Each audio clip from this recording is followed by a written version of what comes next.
Aproximación Cali. American Airlines 965. American Airlines 965. Buenas noches. Adelante. Buenas noches, señor. American Airlines 965, rumbo 230, cambiando a 200. Adelante, señor. ¿Cuál es la distancia DME de Cali? El DME es 63. 20 de diciembre de 1995. El vuelo 965 de American Airlines desde Miami, Florida, a Cali, en Colombia, da inicio a los procedimientos de aterrizaje en el aeropuerto Alfonso Bonilla, Aragón.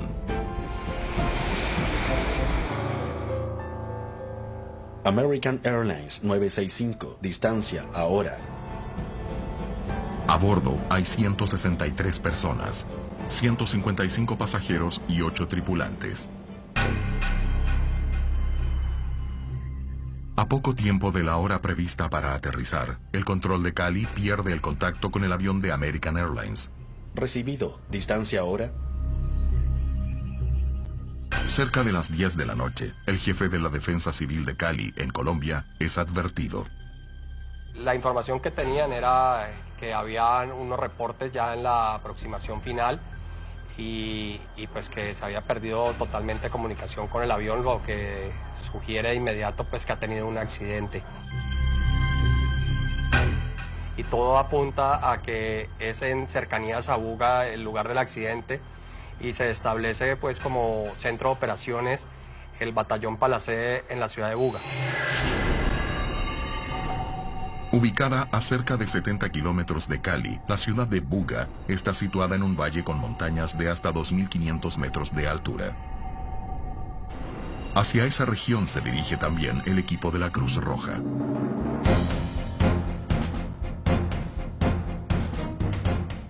Me desplacé hacia aquí, hacia la sede de la Cruz Roja, y estaban ya en el alistamiento de los equipos y del transporte que se requiere y del personal humano para atender este tipo de emergencias.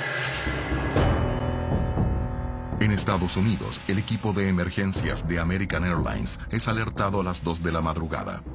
Cuando recibí la llamada quedé bastante impactada con el hecho de que uno de nuestros aviones hubiese caído. Sentí como si algo me hubiera golpeado el estómago. Nadie está preparado para una tragedia. Nadie está preparado para eso. Entonces, me presenté inmediatamente en el comando central.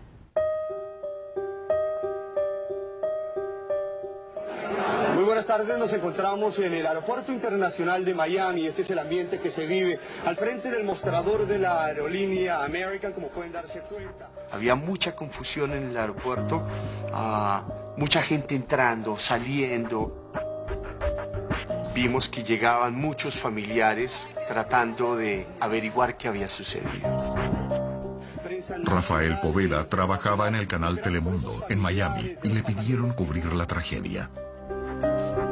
Sí, recuerdo que la gente de American Airlines no sabía qué hacer, no tenía como una información muy clara. La gente entraba, salía, gente llorando, gente desesperada.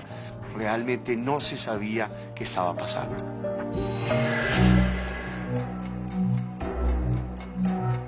En las primeras horas de la mañana, los equipos de rescate comenzaron a desplazarse hacia el Cerro El Diluvio, ubicado al este de Buga. Neblina, o sea, al sitio, el cerro se va y vuelve, las nubes, lluvia, no estaba siendo un día ideal, entonces, por ejemplo, entrar al sitio se complica, o sea, los helicópteros no pueden entrar al sitio si hay neblina.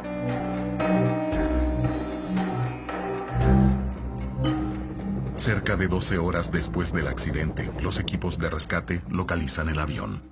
Este tipo de accidentes y por el lugar de pues, un avión de esa magnitud accidentarse de frente contra una montaña, es muy poco probable la posibilidad de sobrevivientes.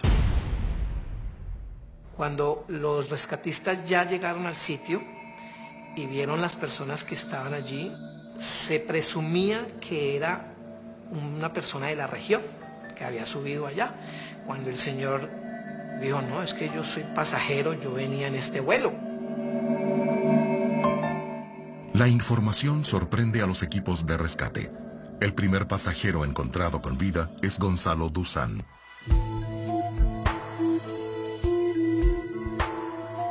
Caminaba prácticamente como dirigido por la mano de alguien, porque no podía ver dónde estaba mi hija. En un momento dado llego hasta donde mi hija, hasta donde salía la voz de ella, y la toco, le toco el pechito y trato de pararla, pero me dice, papi, papi, me duelen los pies, me duelen mucho los pies. Entonces yo vuelvo y la siento donde ella estaba y trato de salir del avión para pedir auxilio. Michelle, hija de Gonzalo, tenía apenas 6 años en el momento del accidente. Me acuerdo que me estaban llamando, me llamaban a ver para encontrarme y me trataron de sacar porque estaba enterrada de la cadera para abajo con el cinturón. Entonces se demoraron 13 horas en encontrarme y como 3 horas en sacarme. Me acuerdo que hacía mucho frío y solamente me acuerdo de las voces que me gritaban y yo que gritaba, auxilio, auxilio, por favor, ayúdenme. Yo tenía mucha sed, entonces me daban agua con algodón, goticas de agua. Y ya cuando llegué al hospital, solamente escuchaba mucha bulla, gritaba por mi mamá, porque pensaba que mi mamá estaba, pero no. La madre y el hermano de Michelle también estaban en el vuelo, pero no sobrevivieron. Ella y su padre son solo 2 de los 4 sobrevivientes del vuelo 965, además de un perro, a quien le llamaron Milagro. Los equipos de rescate se concentran ahora en buscar pistas y un grupo de investigación se forma en Colombia y en Estados Unidos. Después que me llamaron, hice los contactos necesarios con NTSB en Estados Unidos y con el team de investigación de Colombia. Yo actuaba como director de la investigación por parte de Aeronáutica Civil y NTSB tenía un director de su propia investigación y unimos los 2 grupos para iniciar el trabajo. El colombiano Orlando Jiménez y los investigadores estadounidenses de la NTSB se dirigen al lugar del accidente. Era un sitio completamente montañoso, rocoso, y un pico muy elevado donde el avión finalmente hizo contacto.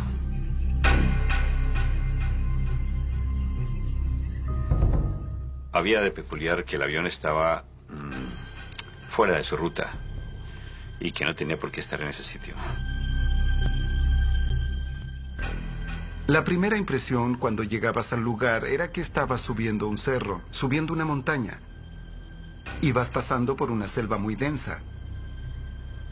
Salías de ella y de repente había pedazos de metal retorcidos y asientos por todos lados. Y partes del interior del avión encima de ti y a tu alrededor. Y tu primera impresión era básicamente de confusión. ¿En qué parte del avión estoy? ¿Estoy en la parte frontal, la izquierda o la derecha? ¿Qué es lo que estoy viendo ahora? Porque lo único que podías hacer era tratar de ordenar las cosas. Y cuando el avión está completamente destruido en la cima de una montaña, no existe necesariamente un orden. Me llamó la atención que había partes grandes del avión conservadas todavía, y lo cual nos dio una indicación de que cuál había sido la causa de que se hubieran encontrado sobrevivientes. Había pedazos de estructura bastante grandes donde la gente que estaba dentro de esa estructura podía haber sobrevivido, y nos indicaba una velocidad relativamente baja de impacto con el terreno.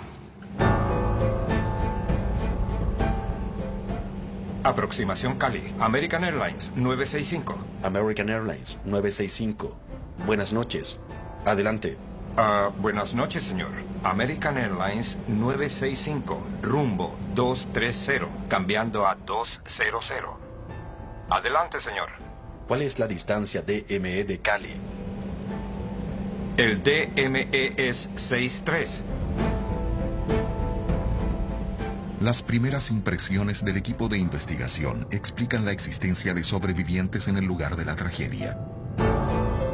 Pero, ¿por qué el American 965 se estrelló contra las montañas de Buga a baja velocidad y fuera de la ruta original?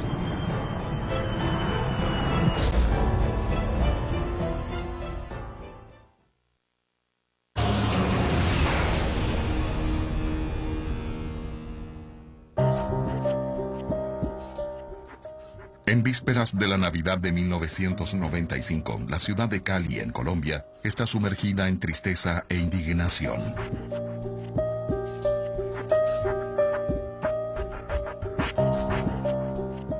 El accidente del Boeing de American Airlines mató a 159 personas, la mayoría colombianos que volvían a casa. Habían muchos familiares buscando a sus seres queridos. Y todos estaban molestos, cansados y muy tristes.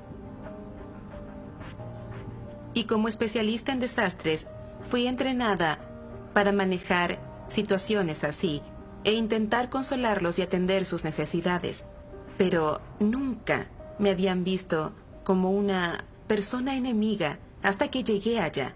Eso fue algo muy incómodo. No tenía idea de que ellos me verían como una enemiga de todas esas víctimas, porque estaba intentando ayudarlas. Rafael Poveda también desembarca en la ciudad y va directo al lugar de la tragedia. Hay como una combinación de tristeza, pero de rabia, de incertidumbre, muchos sentimientos encontrados. Ya habían muchas bolsas negras con cuerpos de personas que habían fallecido. Era una escena bastante complicada. Yo creo que esta ha sido una de las historias más tristes que he tenido que cubrir en mi vida. En el lugar del accidente, los investigadores siguen buscando pistas. Las cajas negras fueron encontradas muy pronto, al final del siguiente día del accidente, y se bajaron inmediatamente a Cali, se trasladaron a Bogotá y a través de la embajada americana se iniciaron los trámites para llevar los equipos a Washington. Otra pieza clave para los investigadores es el FMC, la computadora que controla el vuelo. En ese equipo están almacenadas todas las coordenadas programadas por la tripulación a lo largo del vuelo. Algunos componentes electrónicos estaban aplastados, y entre ellos tuvimos que buscar cada una de las tarjetas electrónicas. Entonces, los junté y los llevé a un área plana detrás de los escombros. Entonces, los coloqué en la red del helicóptero junto con otros componentes que había que sacar de la montaña. Y el helicóptero se los llevó a la base de Buga, en Colombia. La computadora de control de vuelo es uno de los principales equipos de navegación del Boeing 757. La aeronave era nueva y moderna. Había volado por primera vez en agosto de 1991, apenas 4 años antes de la tragedia. El avión tenía todos sus componentes operativos, estaba cumpliendo con los requisitos de navegación aérea, de aeronavegabilidad, de airworthiness, y fue despachado como tal, con sus componentes operando y con todos los requisitos de combustible, de despacho requeridos para el vuelo. Los investigadores también verifican informaciones sobre la tripulación. El vuelo 965 era comandado por el piloto Nicholas Tafuri y por el copiloto Donald Williams, ambos estadounidenses. Tafuri, de 57 años, tenía más de 13.000 horas de vuelo. Williams, de 39 años, cerca de 5.800 horas en el aire. Los otros 6 tripulantes a bordo eran colombianos. Nos trasladamos a la sede de American Airlines en Fort Worth, en Texas, y nos entrevistamos con la gente pertinente de operaciones, entrenamiento de vuelo, con todo lo que tiene que ver con la formación de los pilotos. Eran pilotos completamente entrenados para hacer uso de estos sistemas de navegación.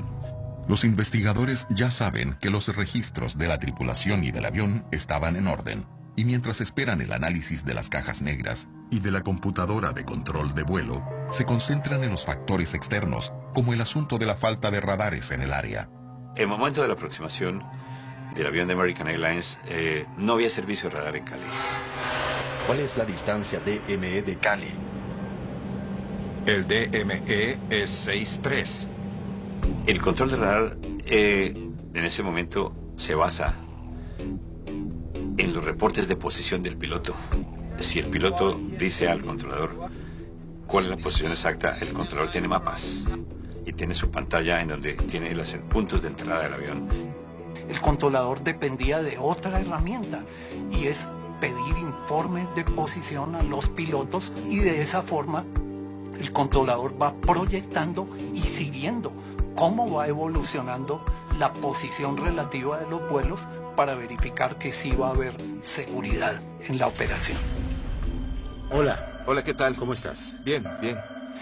David López, jefe de la torre de control del aeropuerto de Bogotá, reunió a un equipo de investigación una semana después del accidente. Su función era colaborar con el análisis de los procedimientos adoptados por el control de aproximación de Cali. Y aquí se ve la ruta que el avión debería hacer. Mire, aquí sí. El primer descubrimiento de David López fue que antes del comienzo de la aproximación, la torre de control ofreció al piloto una pista alternativa. El viento está en calma.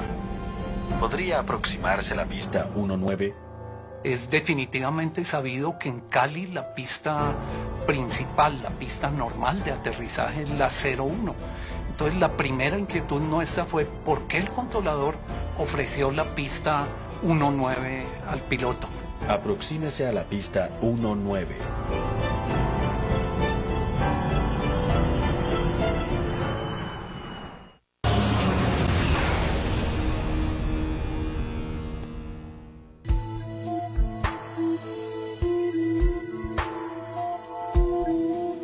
Venía por la pista 1 y se cambió por la pista 19. Los investigadores del accidente del vuelo 965 de American Airlines entrevistan al controlador de Cali. Quieren saber por qué se sugirió otra pista para el aterrizaje minutos antes de la aproximación.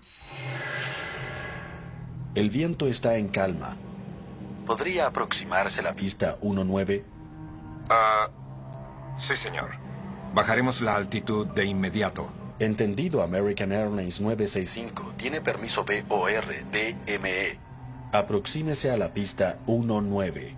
Llegada a Rosso 1. Informe al nuevo VOR. El controlador tenía dos aviones, uno de Avianca ingresando desde el oriente, llegando al VOR de Cali, que queda ubicado al sur del aeropuerto.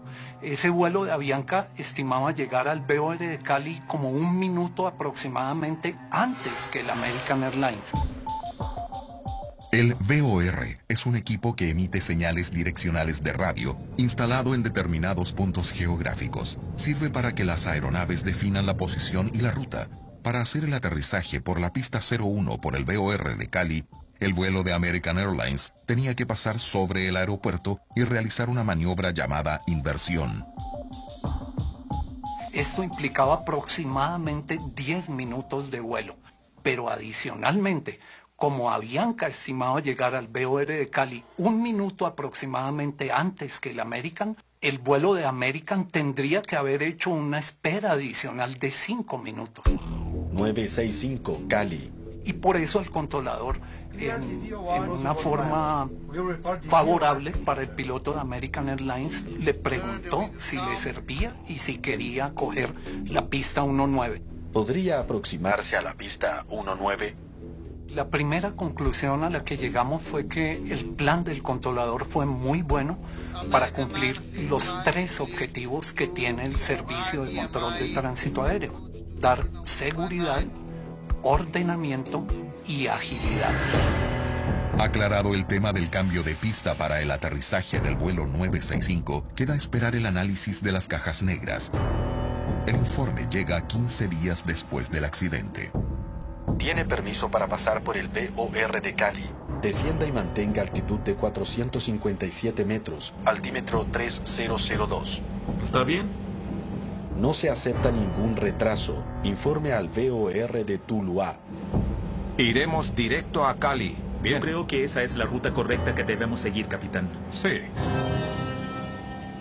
Que nos impactó en la discusión, en ese análisis, fue que, aunque el controlador nunca en ese punto autorizó al vuelo American Airlines para proceder directo al VOR de Cali, sino le autorizó a Cali.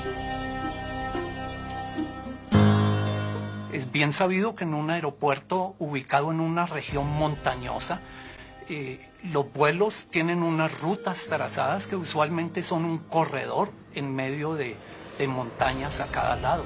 Entonces, cuando un vuelo viene ya a operar por debajo de 20.000 pies, ya no le puedes autorizar que el piloto vuele fuera de ruta directo desde un punto hasta otro, sino es necesario que siga la ruta completa. La ruta que el vuelo 965 debía seguir hasta Cali, independiente de la pista por la que realizaría el aterrizaje, pasaba obligatoriamente por el VOR de Tuluá, una estación de radio de ayuda ubicada a cerca de 100 kilómetros del aeropuerto. El viento está en calma. ¿Podría aproximarse la pista 19? Sí, señor. Bajaremos la altitud de inmediato. Las grabaciones revelan que la tripulación parece no saber qué hacer al aceptar el aterrizaje por la pista 19. Los investigadores se cuestionan si hubo dificultad de comunicación entre la torre y los pilotos. Llegada a Rosso 1. Informe al VOR de Tuluá. Debo pasar por Tuluá primero. ¿Quieres ir directo a Cali o a Tuluá? Creo que dijo la llegada a Rosso 1. Sí, así es. Sí. Tenemos tiempo para sacarla. Bien. Hubo mucha discusión durante la investigación sobre las interacciones entre el piloto y el controlador. Se pensó en que hubiera podido haber una dificultad de comunicación entre el controlador y los pilotos, pero fue muy sencilla la comunicación. Se entendieron, fueron muy claras las instrucciones del controlador. No se acepta ningún tipo de retraso. Informe al VOR de Tuluá. No hubo ninguna discrepancia que hubiera sido lingüística. En el ambiente de control de tránsito aéreo hablamos de un nivel de inglés operacional cuando el controlador tiene la fluidez y el conocimiento suficiente de la fraseología estandarizada para las funciones básicas de prestar el servicio a un vuelo. Para los investigadores no hubo problemas de comunicación entre el controlador y los pilotos. Entonces, ¿por qué la tripulación tuvo dudas para proceder y aterrizar en la pista 19? Aproxímese a la pista 19. Llegada a Rosso 1. Informe al VOR de Tuluá. ¿Quieres ir directo a Cali o a Tuluá?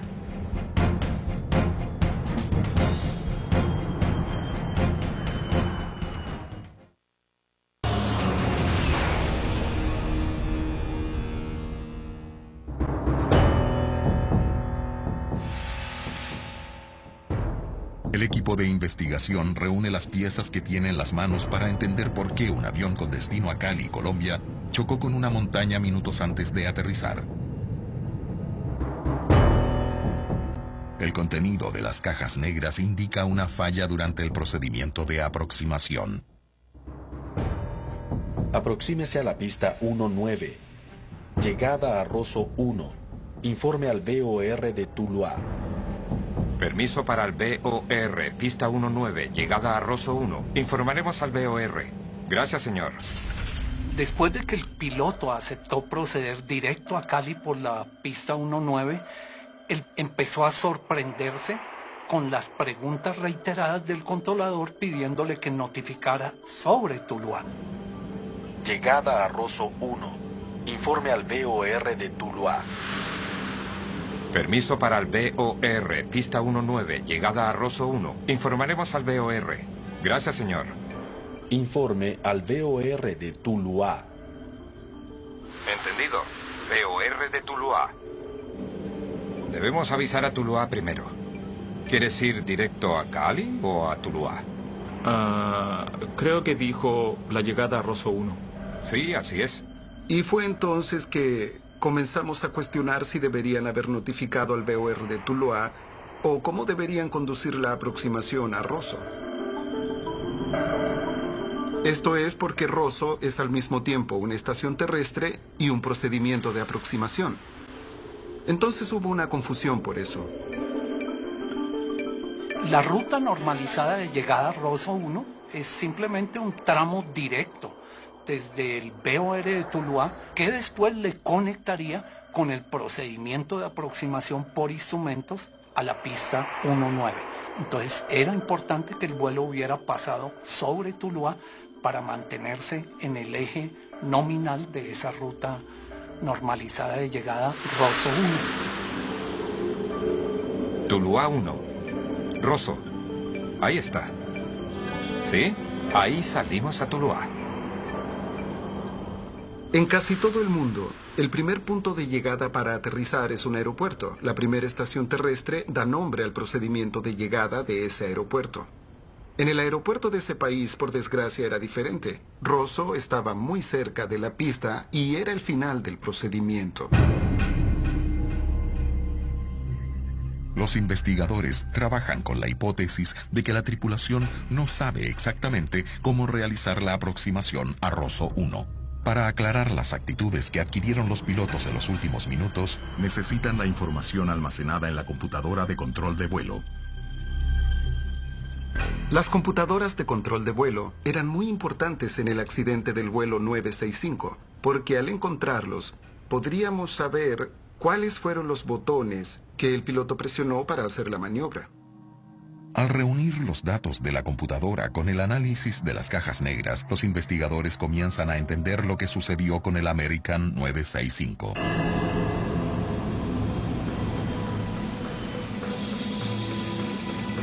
Iremos directo a Cali. Solamente al darle al computador la instrucción para que volara directo a Cali, el computador borraba todos los puntos intermedios. Entonces, mientras el piloto había, digamos, borrado de su percepción y de su planeación el punto Tuluá, para el controlador seguía siendo importante. El viento está en calma. ¿Podría aproximarse a la pista 19? Sí, señor. Disminuiremos la altitud. Y por eso el controlador preguntó, en ese mismo primera transmisión del piloto le dijo, notifique BOR de Tuluá. Aproxímese a la pista 19. Llegada a Rosso 1. Informe al BOR de Tuluá.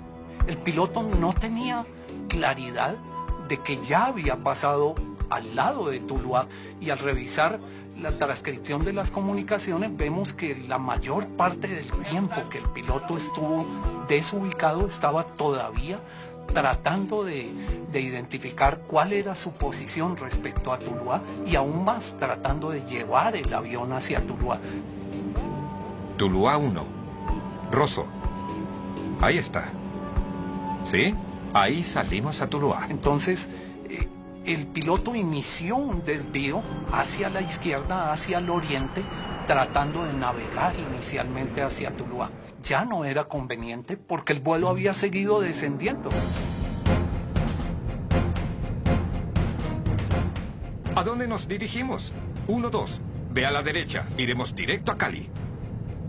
El piloto, después de que trató infructuosamente de volver hacia Tuluá, decidió ir hacia Cali.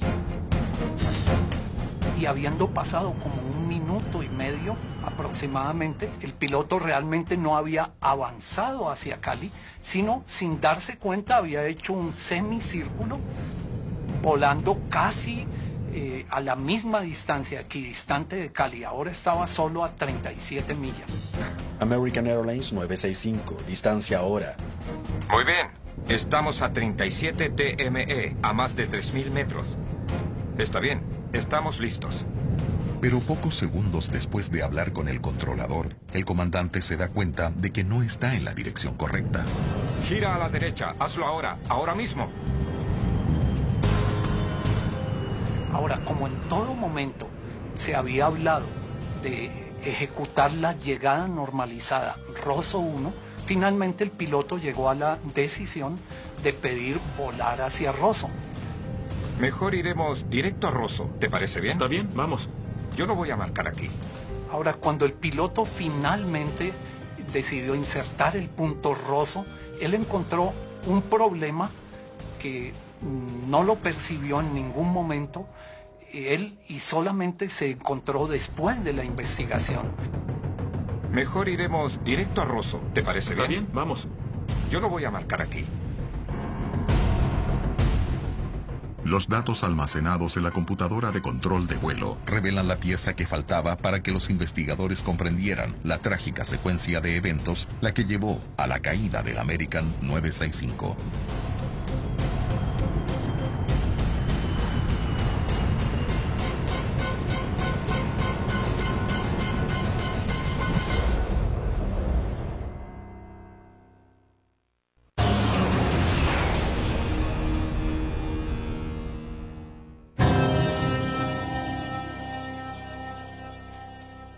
Los investigadores, finalmente, arman el rompecabezas del accidente del American Airlines 965 en las montañas de Buga, Colombia.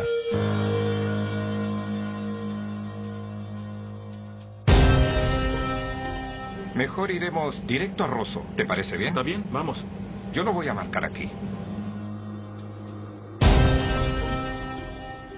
Todo lo que tenía que hacer era presionar R para Rosso.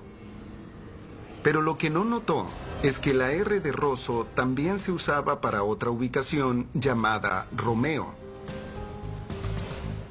que era cerca de la ciudad de Bogotá y no de Cali. Entonces, cuando presionó confirmar, el avión dobló e hizo exactamente lo que le indicaron hacer, pero por una equivocación.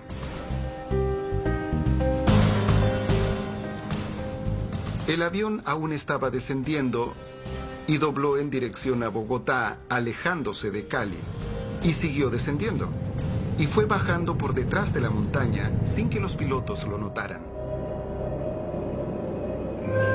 Y cuando hace su viraje es cuando aparece el obstáculo, la montaña, y viene la alarma de terreno.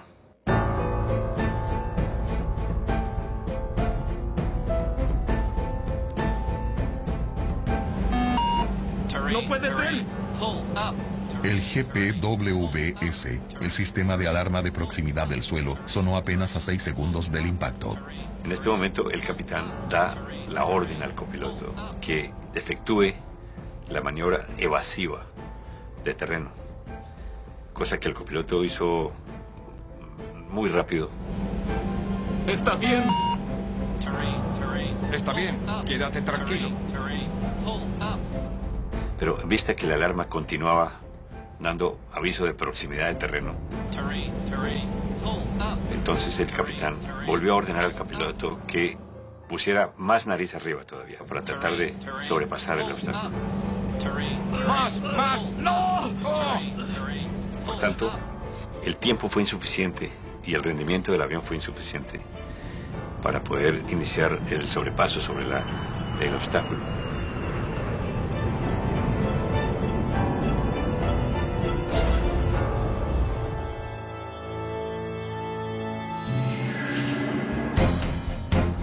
Para entender el porqué de la falta de rendimiento del avión, los investigadores vuelven a analizar el momento en que la tripulación inicia el procedimiento de descenso.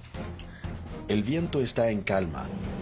¿Podría aproximarse la pista 19? ¿Prefieres aterrizar en la 19 ahora? Sí, creo que nos moveremos un poco cuando bajemos, pero podemos hacerlo. Sí, señor. Disminuiremos la altitud de inmediato. Al aceptar el aterrizaje por la pista 19, la tripulación acciona el speed brakes o frenos aéreos, dispositivos aerodinámicos ubicados en las alas que ayudan al avión a descender más rápido sin que necesite aumentar la velocidad. Se hicieron pruebas en simuladores de vuelo. Se logró establecer que el speed brake produce drag en el avión, produce resistencia y destruye sustentación, obviamente.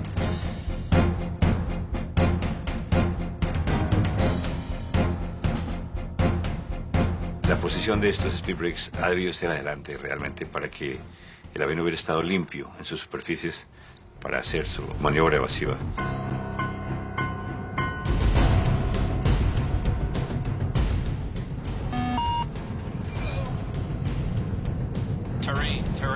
Pull up. Tranquilo, tranquilo. Pull up. Arriba, arriba. Pull up. Pull up.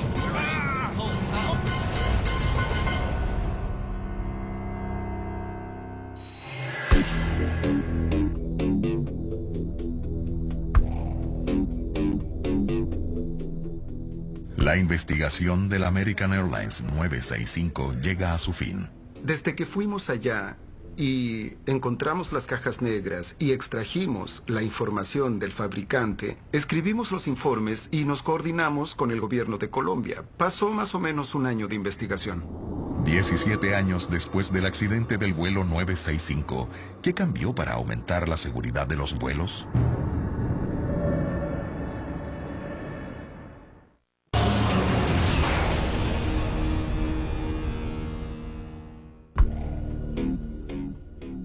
El accidente del Boeing de American Airlines en Colombia, que mató a 159 personas, colocó en discusión una serie de procedimientos de seguridad de vuelo y provocó cambios con el objetivo de evitar nuevas tragedias como esa.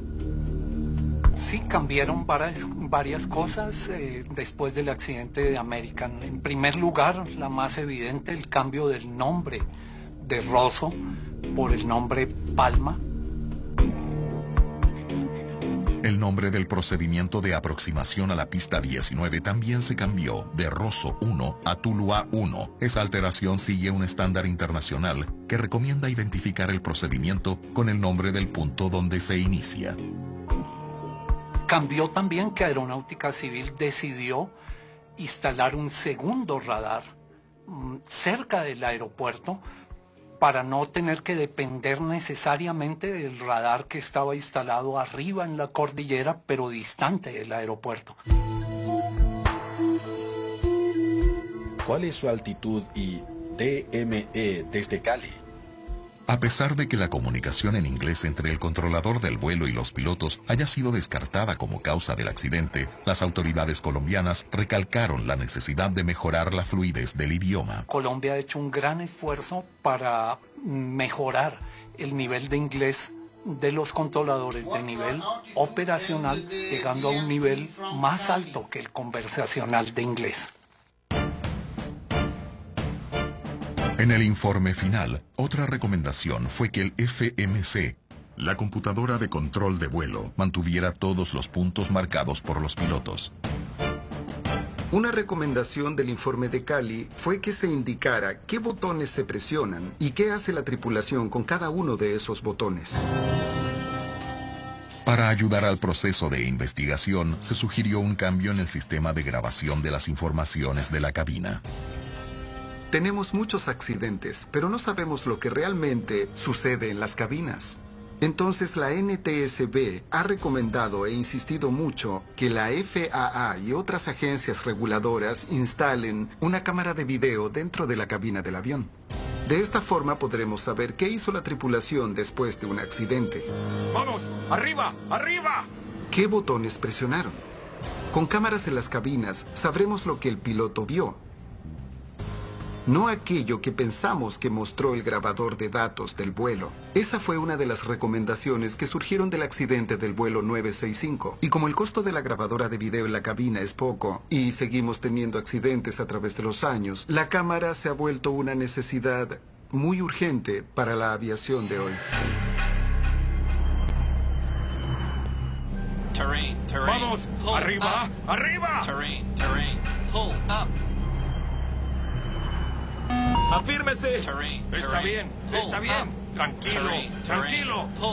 Entre otras recomendaciones fue la de a la industria general aeronáutica crear, mejorar el gran proximity que estaba instalado en el avión por uno que determinase un tiempo mayor de alerta y de anticipación de obstáculos a los pilotos.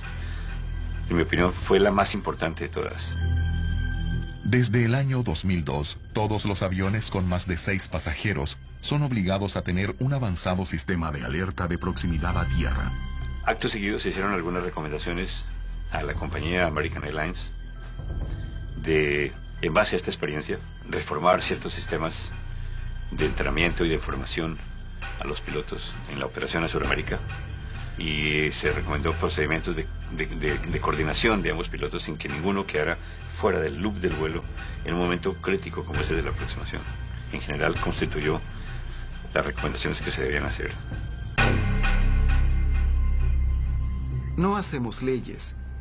Lo que hacemos son recomendaciones de seguridad para cambiar las cosas en el futuro.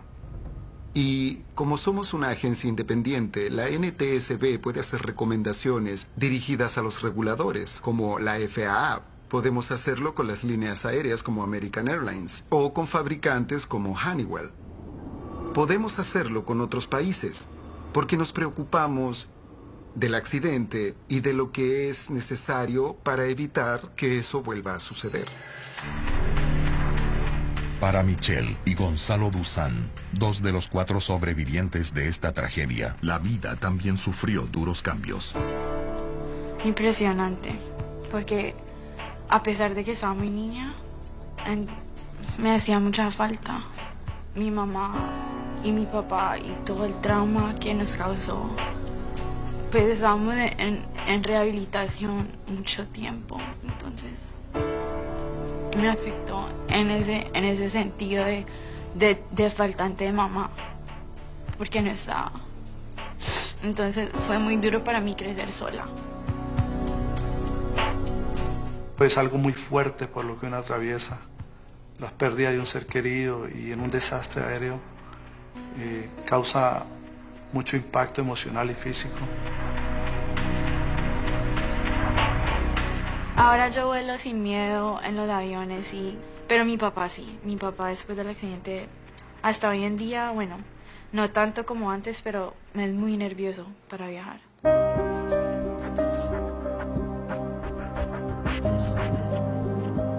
El primer año, el segundo año fueron muy fuertes. Yo de hecho decía que no quería volver a New Jersey porque yo vivía en New Jersey.